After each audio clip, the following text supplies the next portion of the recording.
Good afternoon, students. Bob isn't here, but we know, what would Bob ask? What question would Bob ask? What is BWSI? And the answer is? Thank you very much. Excellent, excellent. I am very happy to be here to introduce Dr. Chelsey. She is from the Patrick J. McGovern Foundation. They have been a sponsor for several years now for the Summer Institute, helping to pay and make this program free for all of you, as well as our outreach programs that we run in the spring and the fall. And it's great to have support like that from the McGovern Foundation. She's got many questions that she wants you to ask, and she'll be talking a lot about different things with both AI and ethics and the work that the McGovern Foundation is doing. We're planning on making this interactive. So for the people in person, you'll raise your hands. I'll bring the mic over and then we'll try and get you on camera. For the people that are virtual, you know, when you put the question in the Q&A, Chelsey's going to pause and ask that question, and hopefully you can unmute and ask that question and interact that way as well. We're hoping that this turns out to be very interactive and that the students are engaged. And I'm going to turn it over to Chelsey. Thank you very much. All right, thanks. And thanks for bearing with me on that audio issue there for a moment. So I will go ahead and share my screen. All right, so I just wanted to say, first off, thank you so much for the opportunity to share today. I'm really looking forward to our conversations around applications of AI to societal challenges and the ongoing work at the Patrick J. McGovern Foundation. And again, happy to make this very interactive. So please feel free to drop questions in the Q&A as they come, and we will go from there. But before we get too far into things, I'm actually going to quick move this Zoom bar so it's out of the way. There we go. As a data scientist, which is what I do at the Patrick J. McGovern Foundation, I often approach things with a question. So I'm hoping that you all will indulge me and raise your hand either in the room or in Zoom. I'm just curious, how many of you have used or interacted with any of the examples here on the slide or the screen? And feel free to drop in others in the chat. So clicked on a recommendation link. I'm seeing lots of hands go up. Used a map feature on your phone, taking advantage of autocorrect. All right. So thank you. Yes, the list can go on and on and on. And I'm curious, okay, for those who have raised their hand, keep it raised if it was something you used in the last month. Okay, how about within the last week? All right, still seeing hands up. And how about within the last day? Okay, and dare I say in like the last 5 minutes?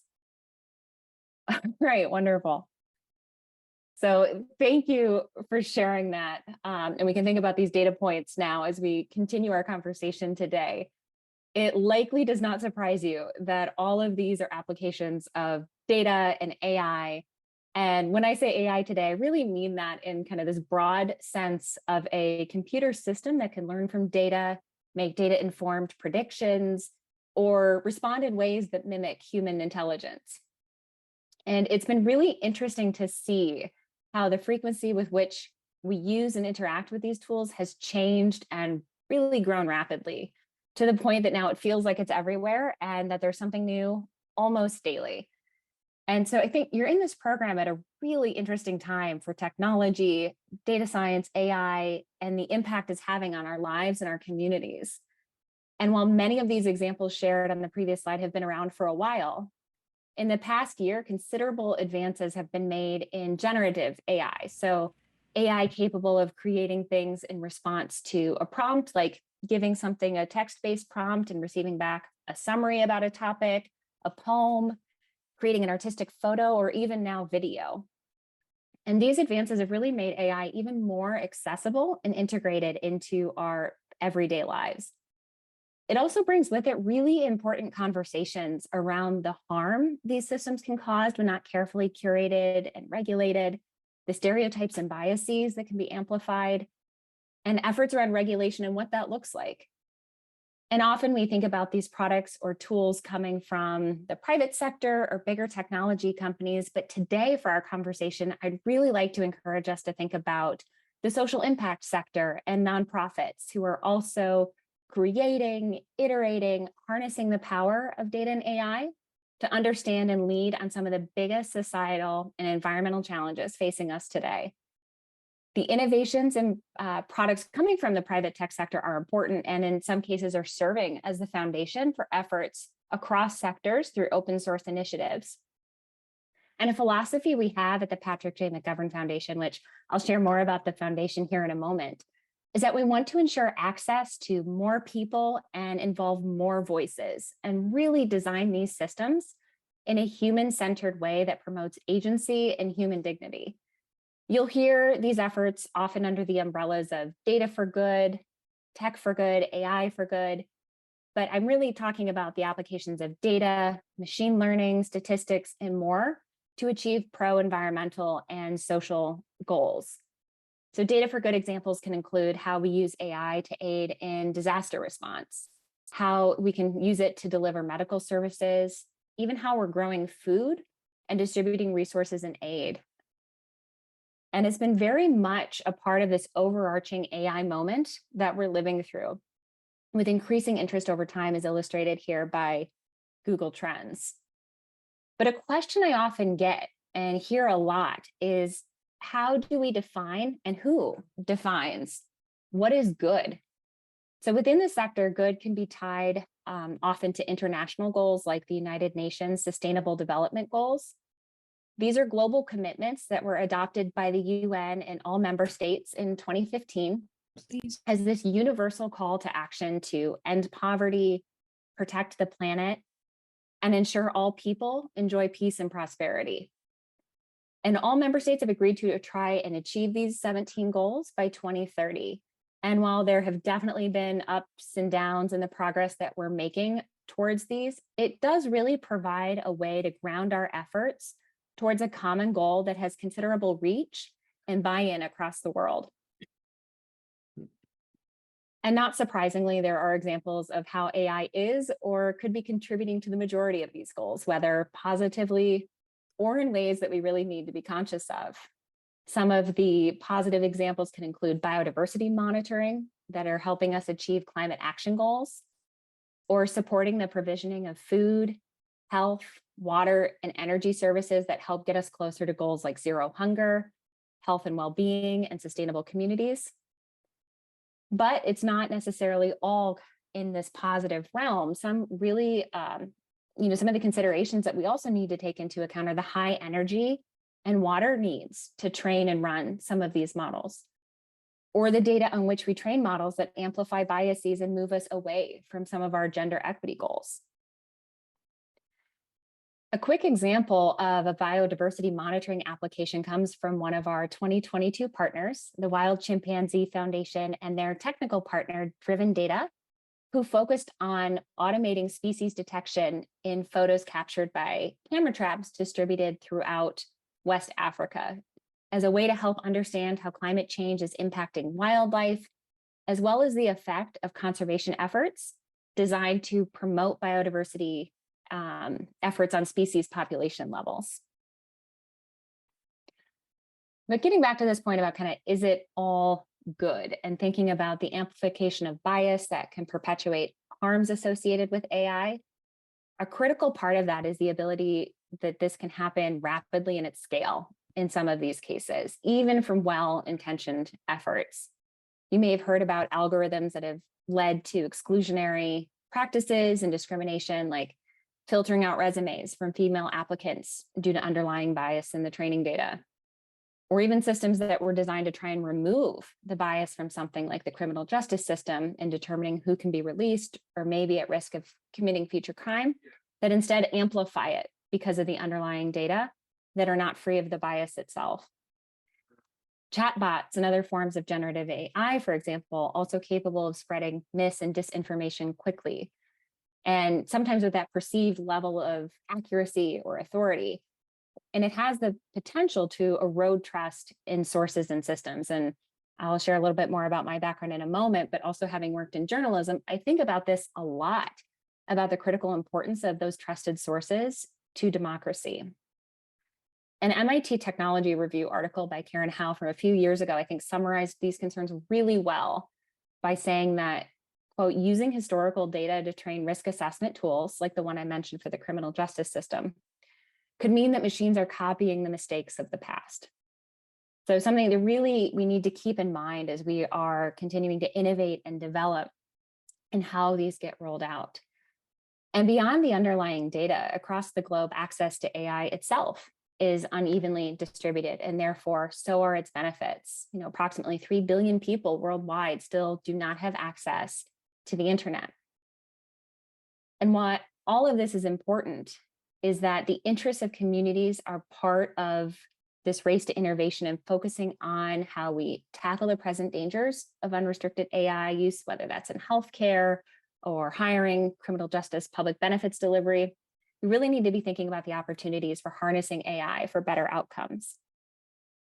And for that, we need civil society, so the nonprofits, the non-governmental institutions, voluntary collective action groups, the ones really at the front lines of vulnerability to help lead an inclusive conversation on access, ownership, agency, and human dignity within the context of AI and data. And connecting to communities, civil society plays a critical role in defining what those shared values for a digital future look like and driving more equitable outcomes. An example of these types of conversations could include the Paris Peace Forum, where government, companies, and civil society actors gather to try to talk about how we advance solutions, including around creating a global interoperable framework for what ethical AI could look like. And it was narratives really like these and examples at the intersection of technology and environmental and social good that brought me to the space almost 15 years ago. I spent most of my career in data and science roles related to environmental and social impact. And as mentioned earlier, I'm currently a data scientist at the Patrick J. McGovern Foundation. And when you hear data scientist, you may think writing code and doing math to help make decisions. And my past roles, and definitely my current one, include a lot of that. But it also includes so many other things as well. At PGMF, it means supporting and working alongside nonprofit partners in the data for good space to help build data fluency within organizations, test new data strategies aligned with organizational missions, and scale promising ideas for sector-wide impact that get to the idea of putting these tools in more hands and advancing more civil society-led conversations. But I wanted to share that it really was not a linear path. I had the privilege of sharing this earlier with some of you last week, that as a high school student, I was really interested in a variety of things. I'm going to date myself here. Data science was not really a term at the time. And when I thought of AI or computer science, I thought about the cool things happening in robotics. And I wanted to be outside because I was really interested in the environment, which usually meant being completely away and disconnected from technology. Yet there was this common element across the sciences that I was interested in, to the humanities and writing that I was also wanting to pursue, to find and share information to help make collaborative decisions. So I started out in journalism and technical writing, a way to talk to lots of people, to surface ideas, information, share it with others, to really start generating and having these inclusive conversations. And I liked the writing and sharing these ideas across a variety of scientific and technical topics, but I kept coming back to this idea that technology could be a way to bring people, ideas, solutions together to address big, complex issues. But I still wasn't sure on the how. And I still very much wanted to be outside working on environmental issues. So I went back to school, and as I was working through my graduate degree programs that were environmentally focused, I was increasingly facing times where the data either didn't exist, so we had to get innovative about how we were going to collect that information, or that so much of it did that I needed new tools, algorithms, and software to help. And two things happened at the same time. I was learning to code, and I was introduced to the world of geospatial data.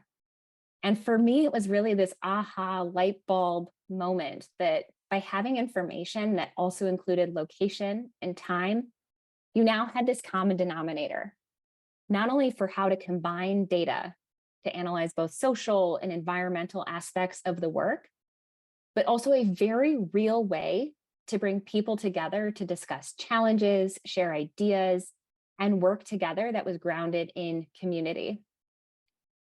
And it was underpinned by statistics and the math that made it possible to also simulate solutions and evaluate the impact of those interventions in a really accessible way to spark more conversation.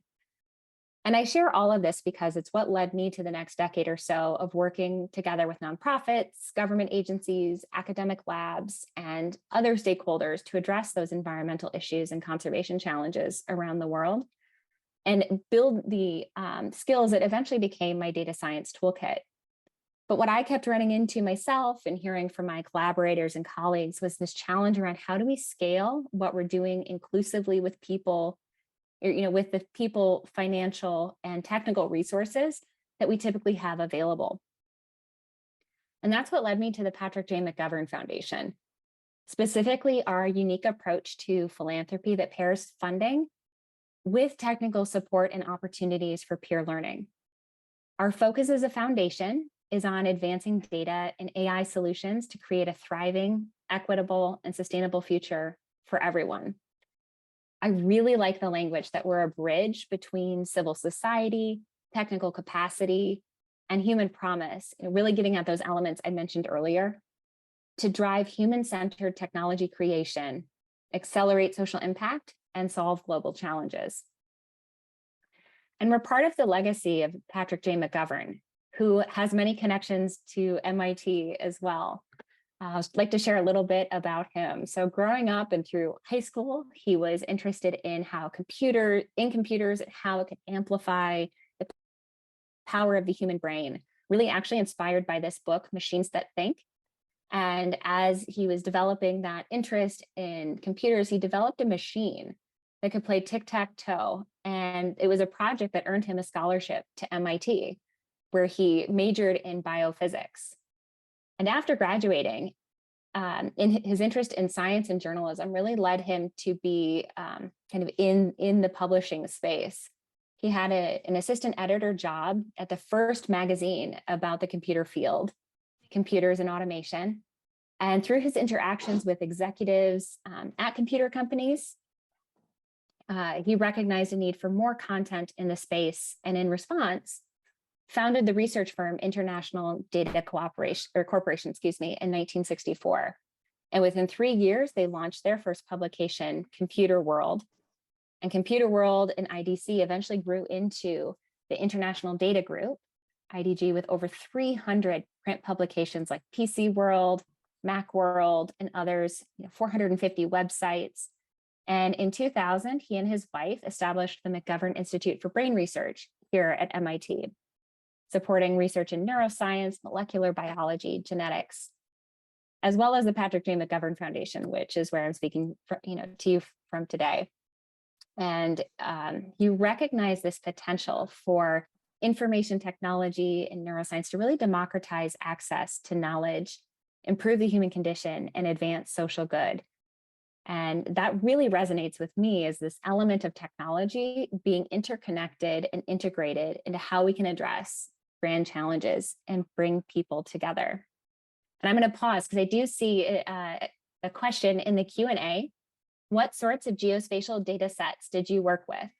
Oh, great question. And that's what I love about geospatial data sets, is that almost everything has a spatial component. I'm still trying to come up with an example that does not. I'm sure there is maybe one out there.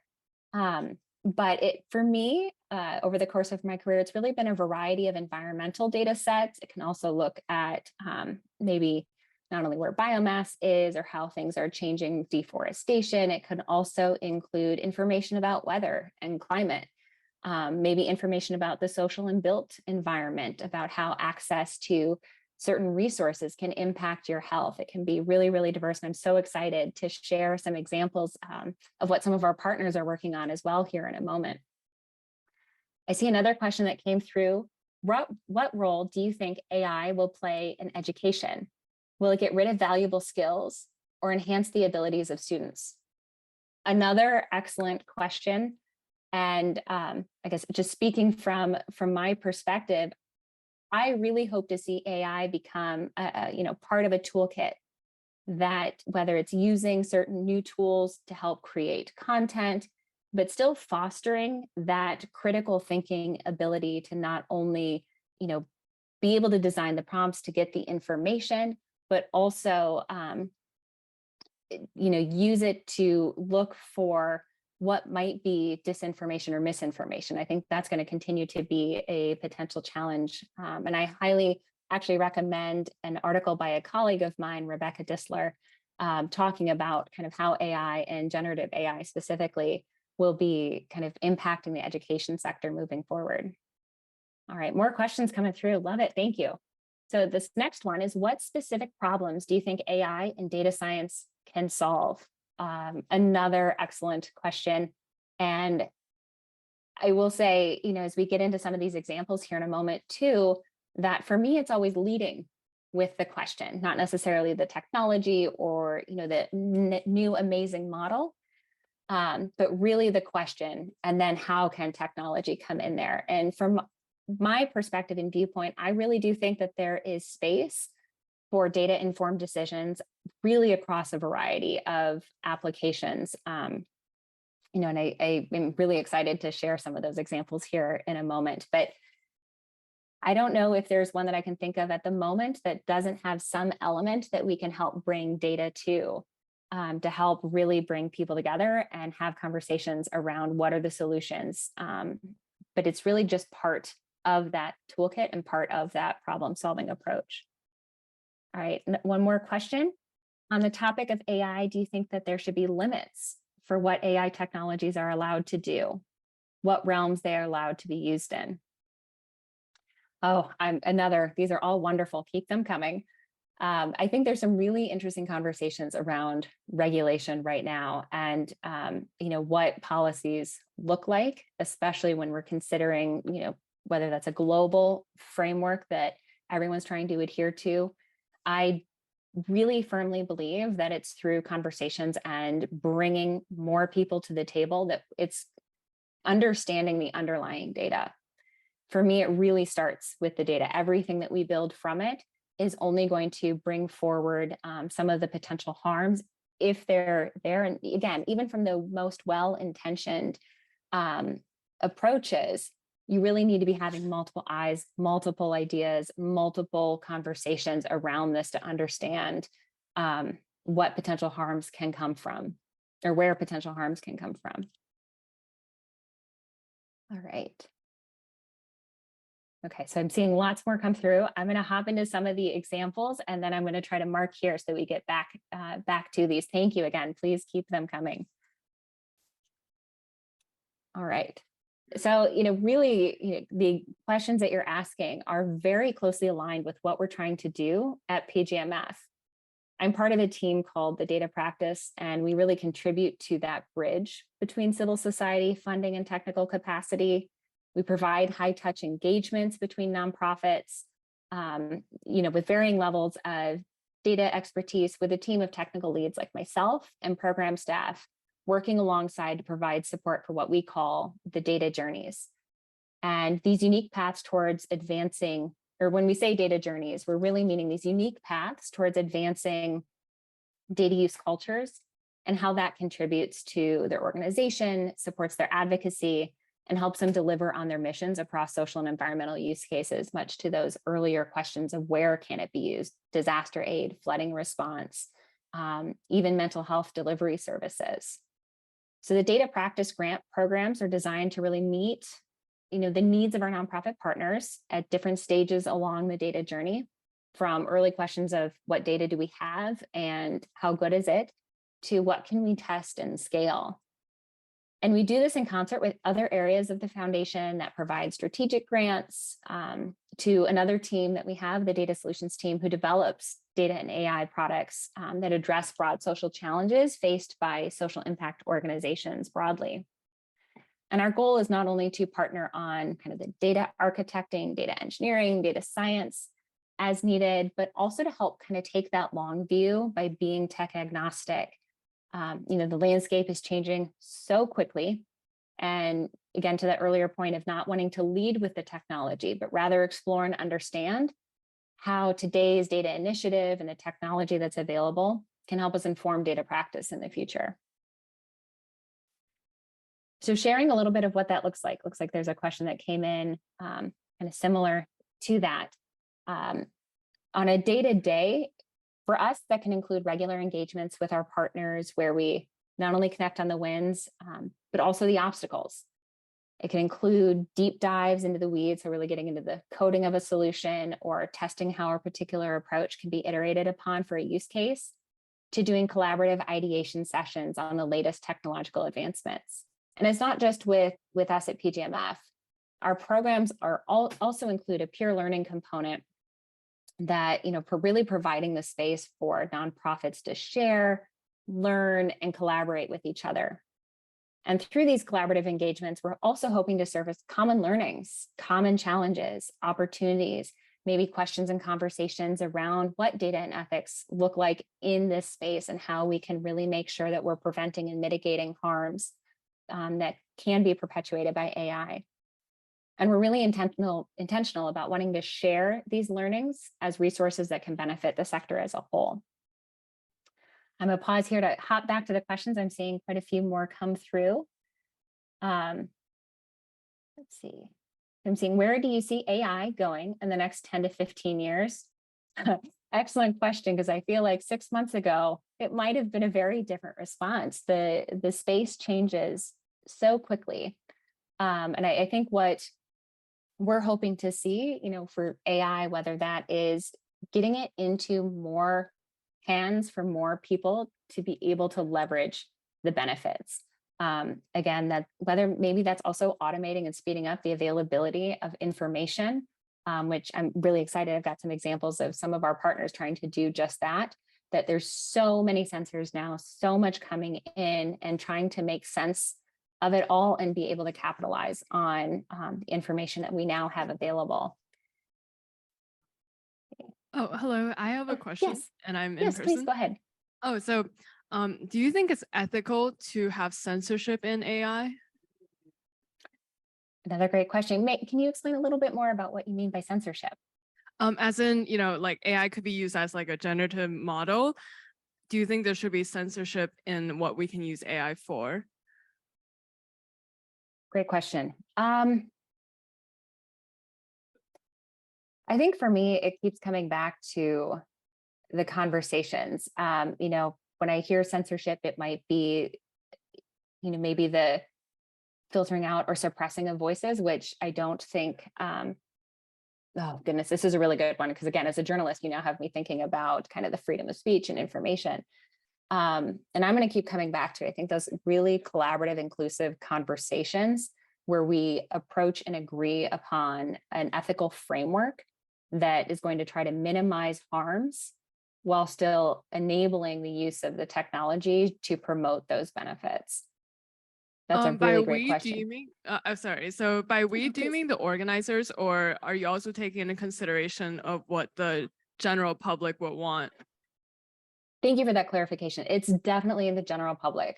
So when I'm thinking civil society, I'm thinking very broadly that, if it's technology being, used on us, or I'm going to say for us, it really should be with us. I'm a big proponent of, data science with and not necessarily on, if that makes sense. Yes, that makes sense. Great question. Any others in the room? Kind of based on this, with you kind of touched upon this with bias in an AI. Do you think with like the boom of AI again, do you think there's gonna be like an extrapolation with bias of the information, like where it gets its information? Do you think it would be biased to one thing, like kind of like censorship, instead of like censoring it, it'll be to a certain party or to a certain agenda? Yeah, another great question, because I think getting back to that ability to spread dis and misinformation very quickly, the fact that some of these systems can learn from potentially biased information, whether that's kind of encoding, back to that quote earlier, the mistakes of really the past. And I think maybe a term that I come to instead of censorship is kind of the guardrails that are mutually agreed upon, because there is that concern of really amplifying, potentially not the voices of the whole, right? That as society comes together to have those conversations. So one more, what do you think we should do about AI trained on really big data sets with copyright? Because it seems like a lot of them don't credit sources and a lot of creators are losing revenue and credit that they deserve. Another really interesting question and very, very timely, with some of the lawsuits that have been raised, given that you scraped the internet, and whether that has potentially picked up copyrighted information, trademarked information, and kind of regenerating based on that. These are wonderful questions, by the way. Please keep them coming. I think it's going to be really interesting to see how that these cases and lawsuits are going to expand our conversations around some of the earlier ones on what is open data, what is closed data, what is shared data, and trying to find a way that respects the rights of the information that's been put out there, the copyrights, the creators, the content. And I'm speaking from my perspective at the moment, but being able to still acknowledge and respect and give credit to the individuals that have created this information. And maybe that is coming up with new creative licensing. This is me just brainstorming at the moment, but it'll be interesting to see how the current lawsuits and legislation that comes out of this, because it is definitely a really timely and important topic for not only the amount of information that these models need to learn from, but then how it is impacting the creators and generators of that content. Where do you see AI in the next 5 to 10 years? Yeah, what I'm really hoping is that it is, and again, this is coming from that social impact sector viewpoint of really hoping that it's in more hands, and whether that is now becoming integrated into more tools and how we create and consume content, kind of through that generative AI perspective, but also as we continue to build the data fluency of organizations, of people, that it can become a tool that not only can help advance some of, back to those sustainable development goals, advance some of those initiatives, but also, excuse me, but also be able to have that kind of critical thinking component. So it's, a broader set of eyes looking at the potential harms, and is this disinformation? Was this created by AI, which is a very, very difficult thing sometimes to detect. But it'll be really interesting to see, because I feel like even within the last year, I don't know if that's something I would have seen, the number of changes that have been coming. All right. So with that, I'd love to share some examples of some of the amazing work that our partners are doing in this space, and I think give kind of a flavor of whether it's the algorithms. I see one of the questions in the Q&A come up of ML techniques, and where some of the application areas are. So last year we had a cohort of roughly 10 organizations that were all part of a specific program that were focused on data to drive climate action. And even with under that umbrella, issues kind of grouped naturally into about 3 themes or areas, if you will. So wildlife and ocean biodiversity, climate and vulnerable populations, and climate resilience and land management. And while most were using very different technical approaches, for many a common element was the creating, sharing, and I think really important here and very relevant to many of our questions was the speeding up of the acquisition and processing of that data for decision making, like the earlier example from Wild Chimpanzee Foundation. So one of our partners, UNICEF, was trying to bring information together to make visible the number of young people on the move due to climate-related disasters. And so they were bringing together geospatial data sets related to displacement data with population data. So not only could they identify the statistically significant like spatial hotspots of where these natural disasters, be that flooding, wildfire, or extreme temperatures, are impacting areas, but also start to look under the surface a little bit and quantify the number of young people impacted by these different events. And with that information, then it's really helping them and their partners better plan and prepare for the impacts of climate change on young people and help kind of direct some of those resources and services.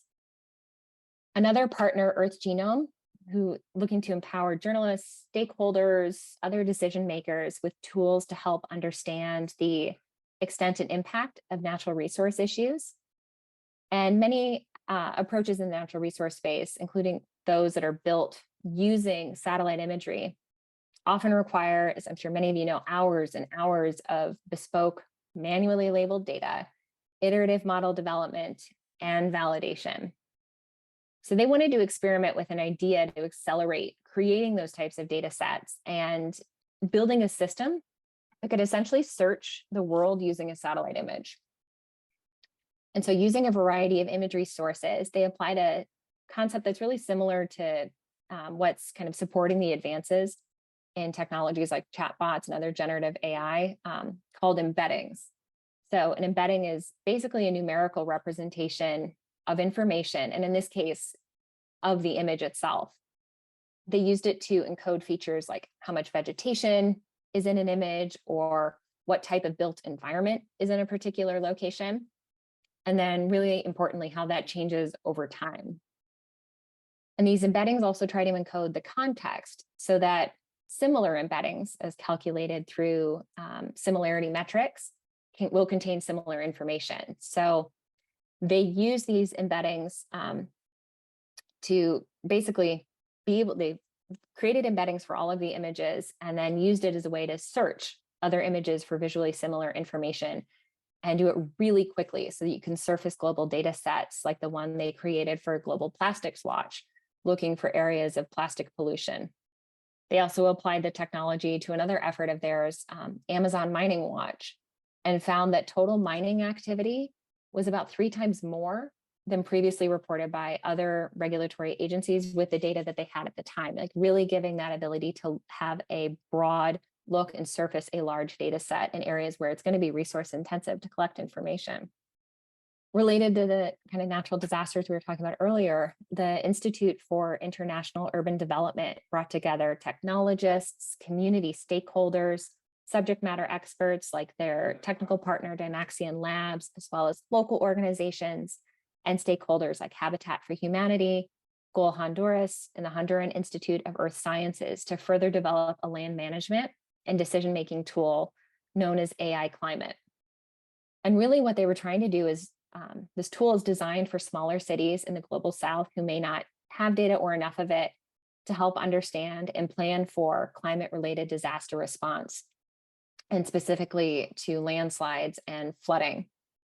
And they were also looking at it through the lens of socially vulnerable communities like those living in informal settlements.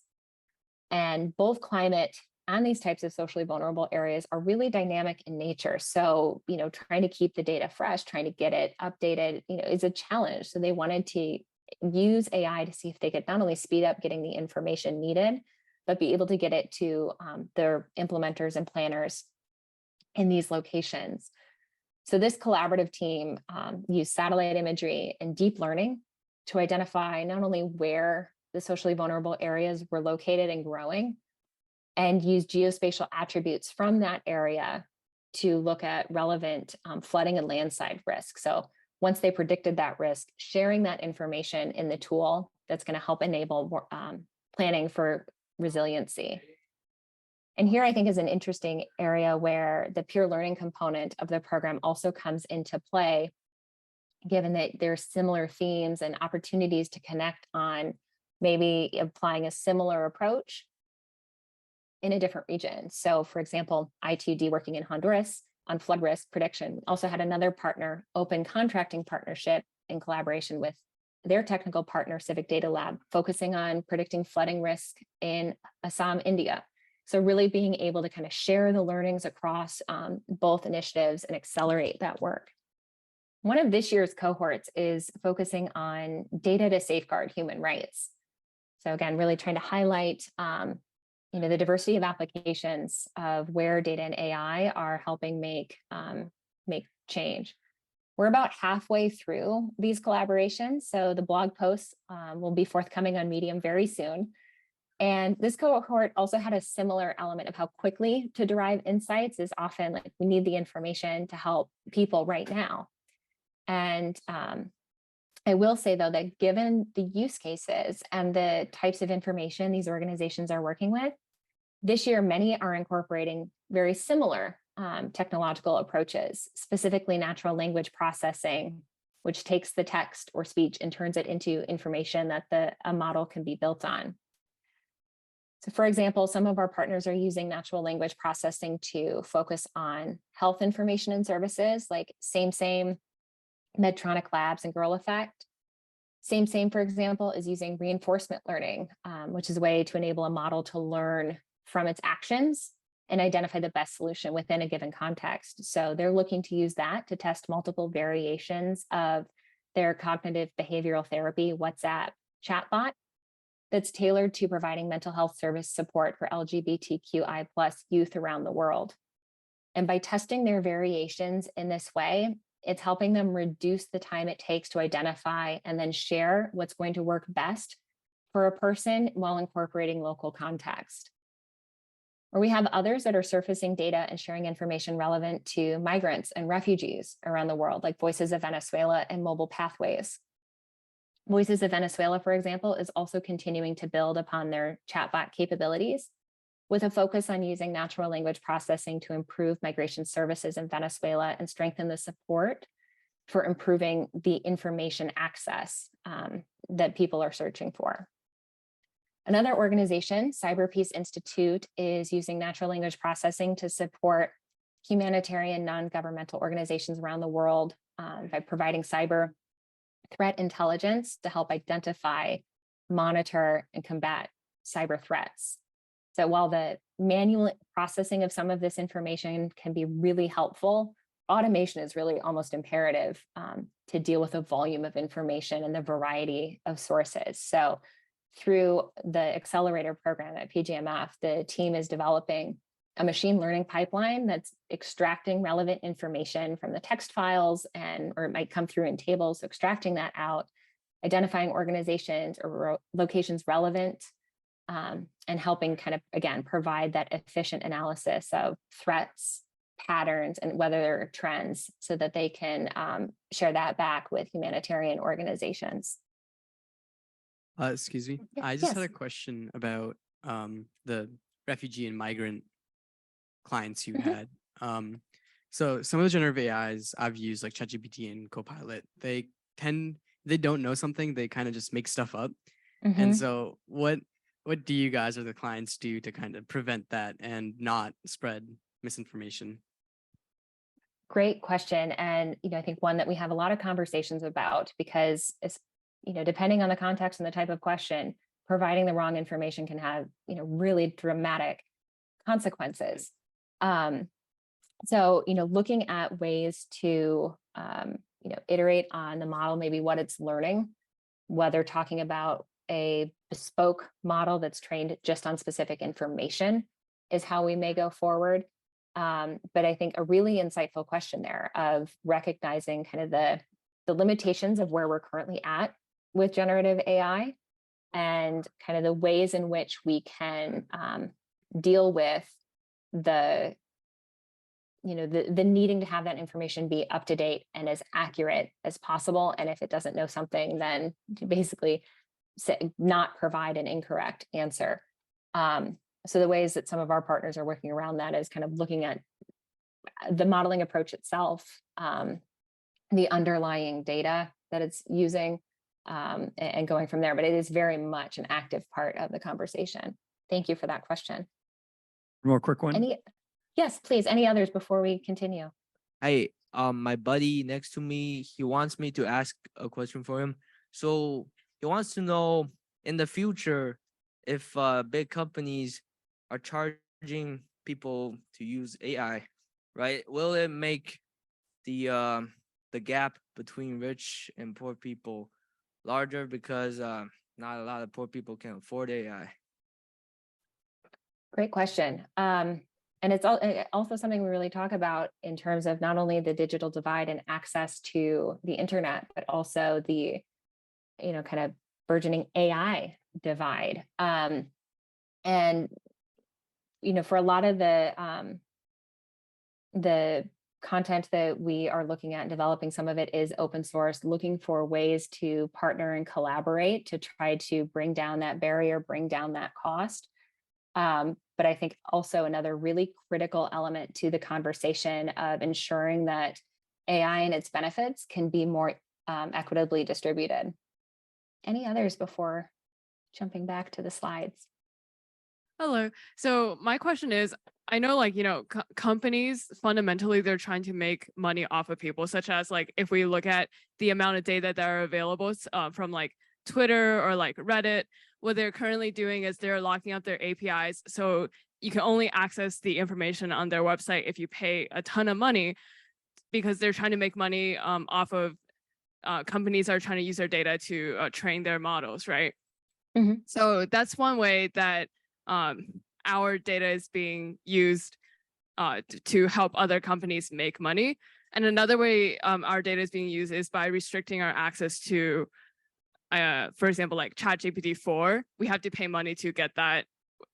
So what actions do you think we should be taking, or rather the foundation should be taking, to make sure that ultimately the technology that we develop is to serve our people, not to stuff money into companies' pockets?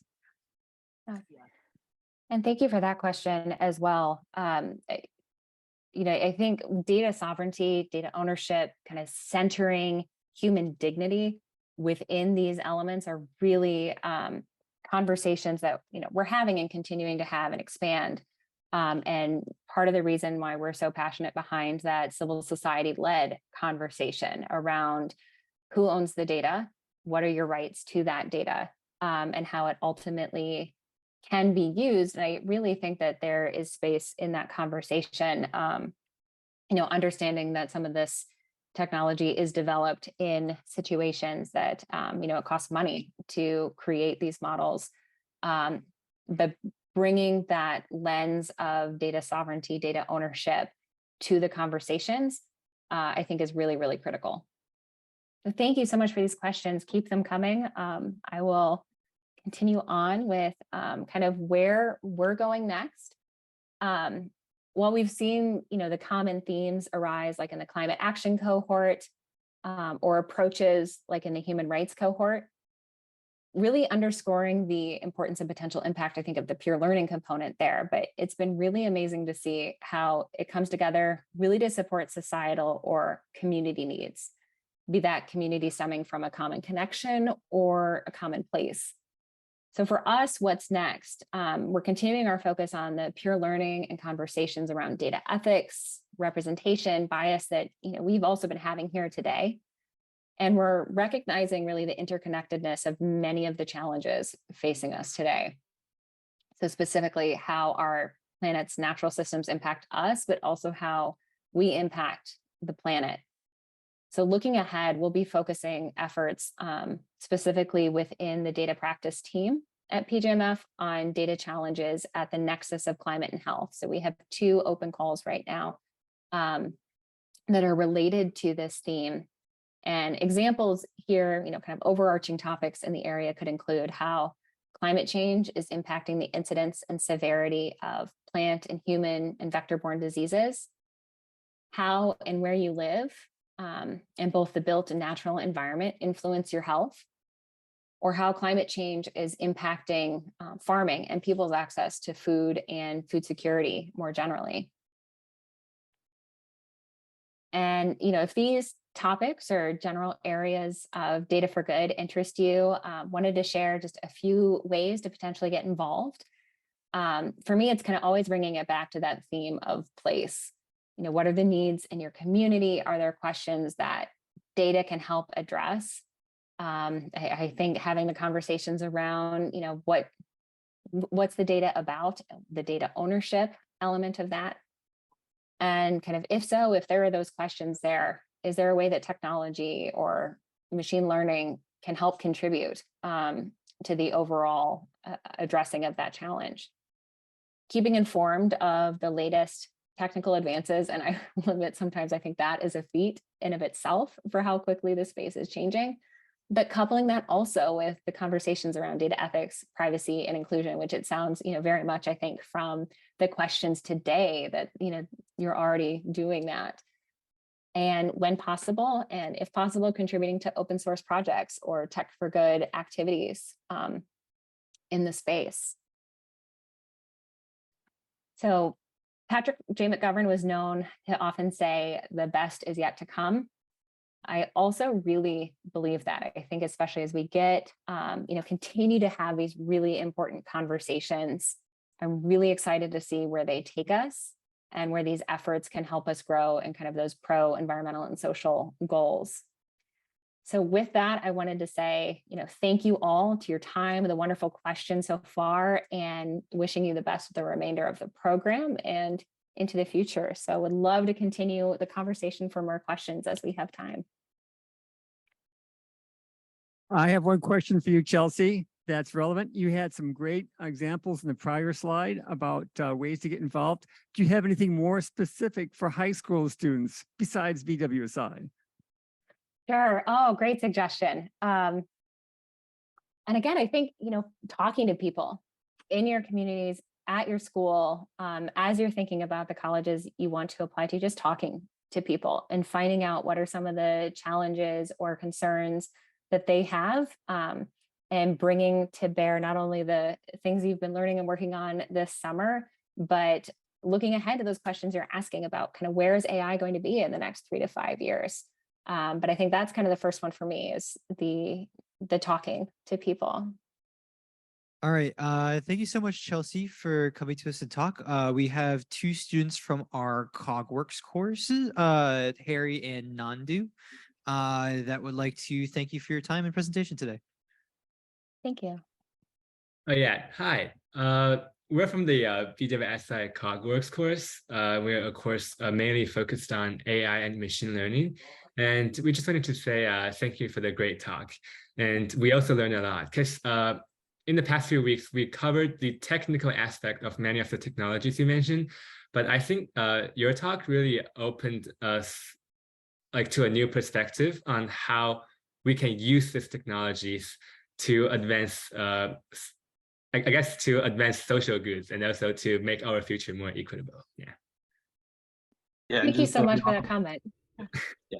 And then, yeah, just thank you for the talk that you gave. It's really nice to see how the topics that we're learning in BWSI of machine learning and AI is being applied in the real world in a positive manner. For example, how you're talking about how you used machine learning to identify climate movements and climate change and mapping the Earth's geography and seeing all the different activities, which was really cool to see it put in action. So thank you for coming and giving us a talk. Oh, yeah, I have one question, Chelsey.